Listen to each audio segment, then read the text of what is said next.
Big boss Malayalam season 6ന്റെ live അപ്ഡേറ്റിലേക്ക് പോവാം. സായി ലൈവിൽ ഭയങ്കരമായിട്ട് തകർന്നിരിക്കുകയാണ്. കാര്യം മറ്റൊന്നുമല്ല, ഫാമിലിയിൽ നിന്ന് ഓരോരുത്തരായി വന്നു തുടങ്ങിയിരിക്കുന്നു. തൻ്റെ ഫാമിലിയിൽ നിന്നും ആരെങ്കിലുമൊക്കെ വരുമെന്ന് സായിക്ക് അറിയാം.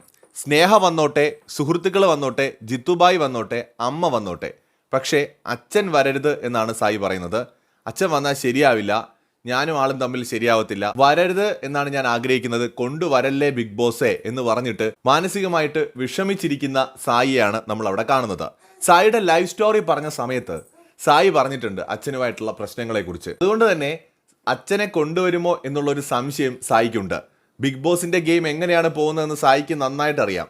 എങ്ങാനും അച്ഛൻ വന്നാൽ സായി എടുത്തൊരു ശപഥം സായിക്ക് മറക്കേണ്ടി വരും. എന്താണെന്നല്ലേ, പോകുന്നതിന് മുമ്പ് കാറിലിരുന്നുകൊണ്ട് സ്നേഹരെടുത്ത് സായി പറയുന്നുണ്ട്, ഞാൻ ഒരിക്കലും കരയില്ല, ബിഗ് ബോസ് വെച്ച് കരഞ്ഞാൽ ആ സമയത്ത് ഞാൻ ഇറങ്ങിപ്പോകുമെന്ന് സായി പറയുന്നുണ്ട്. അച്ഛൻ വന്നാൽ ചിലപ്പോൾ അതൊക്കെ നടക്കുമായിരിക്കും. അതുമായിരിക്കാം സായിയുടെ പേടിയുടെ കാരണം. മാത്രമല്ല, അച്ഛനുമായിട്ട് കുറെ കാലമായിട്ട് വലിയ അകൽച്ചയിലാണ് സായി. എന്തായാലും നമുക്ക് നോക്കാം സായിയുടെ വീട്ടിൽ നിന്ന് ആരായിരിക്കും വരിക എന്ന്. ഞാൻ അറിഞ്ഞനുസരിച്ചാണെങ്കിൽ ചിലപ്പോൾ സായിയുടെ വൈഫും ഫ്രണ്ടും വരാനായിരിക്കും കൂടുതൽ സാധ്യത. പക്ഷേ സായിക്കൊരു പേടിയുണ്ട്, അച്ഛനെങ്ങാനും വരുമോ എന്ന്. കൂടുതൽ അപ്ഡേറ്റുകളുമായി വീണ്ടും കാണാം.